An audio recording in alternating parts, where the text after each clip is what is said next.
laissez pas distraire par les tentations qui vous entourent et les plaisirs éphémères qu'elles offrent. 2. Ne vous laissez pas décourager par les problèmes de la vie.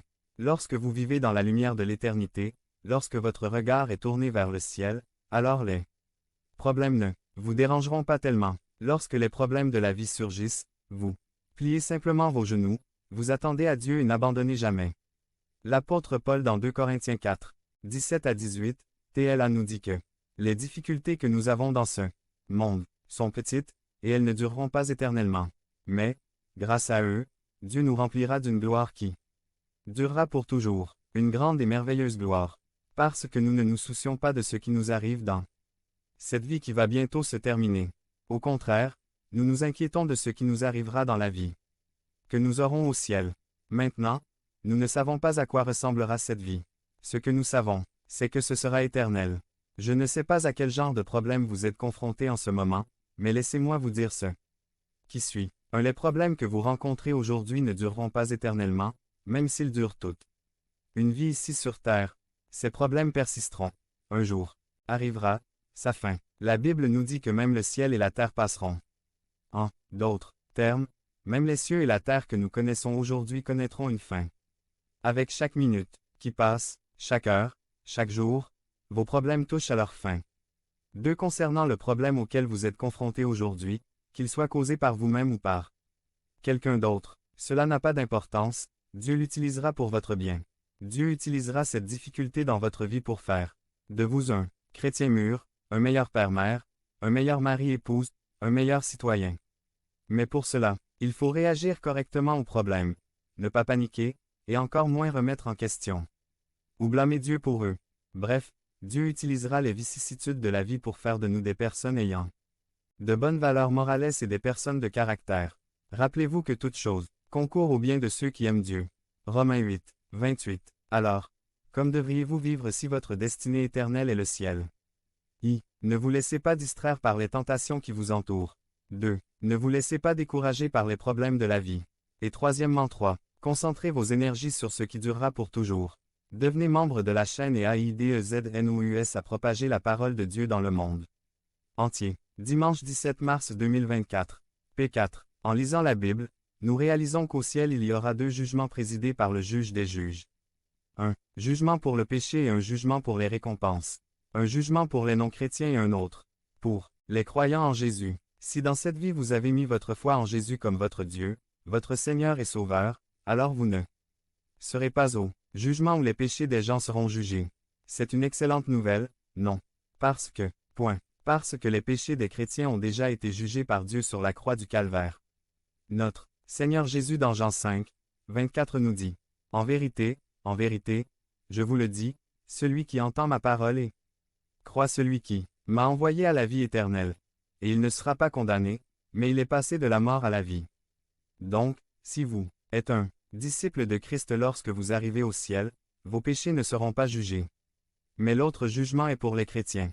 Cette épreuve évaluera la façon dont nous vivons dans ce monde après avoir reçu Jésus comme notre Sauveur. L'impact positif de notre vie ici sur terre sera évalué. Chacune de ces choses, même les plus petites choses, que nous avons faites pour le Seigneur et pour le Seigneur sera évaluée. Dans ce jugement, le Seigneur pèsera toutes nos œuvres, c'est-à-dire toutes nos pensées, actions et paroles. Vous recevrez vos récompenses du Seigneur lui-même. Là, il lui dira, « Je te récompense ainsi pour ton service envers mon Église et ta communauté.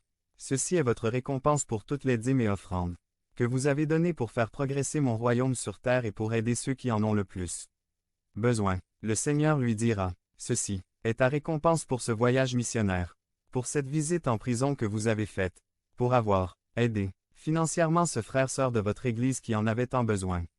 Pour tout ce temps que vous avez passé à prier à genoux, pour ces moments que nous avons passés ensemble lorsque vous lisiez mes paroles dans la Bible, c'est votre récompense pour être un bon mari-femme, pour être un bon père-mère.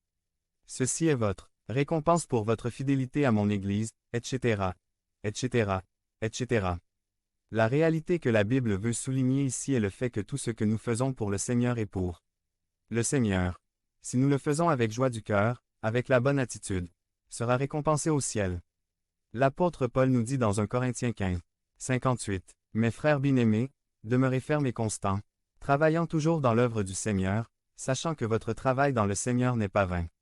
De nombreux passages de la Bible nous assurent que notre fidélité et notre travail pour le Seigneur seront récompensés. On nous dit que vivre une vie qui plaît à notre Père aura sa récompense. 2 Chroniques 15, 7 dit. Mais soyez forts, et ne laissez pas vos mains défaillir, car il y a une récompense pour votre travail. Dans Ésaïe 40, 10, nous lisons. Voici, le Seigneur Dieu viendra avec puissance, voici, sa récompense. Viens avec lui, et sa récompense est devant sa face. Dans 49, 4, le prophète dit. Ma cause est devant l'Éternel, et ma récompense est auprès de mon Dieu. Et dans 62, 11, il est dit. Voici, votre Sauveur vient, voici sa récompense avec lui, et devant lui son œuvre. Le Nouveau Testament regorge également de passages qui nous encouragent à travailler et à vivre pour le Seigneur. Les 4 évangiles sont remplis de paroles de Jésus faisant allusion aux récompenses. Par exemple Matthieu 10, 42, où Jésus dit que quiconque donnera à un de ses petits juste un verre d'eau froide en vérité, je vous le dis, il ne perdra pas sa récompense. Paul dans ses épîtres fait également référence au thème des récompenses que le chrétien recevra du Seigneur. L'un d'eux se trouve dans Colossiens 3, 24, et il dit.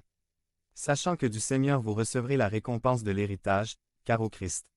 Devenez membre du canal et AIDEZNOUS à répandre la parole de Dieu à travers le monde. Dimanche 17 mars 2024. P5. Le Seigneur que vous servez.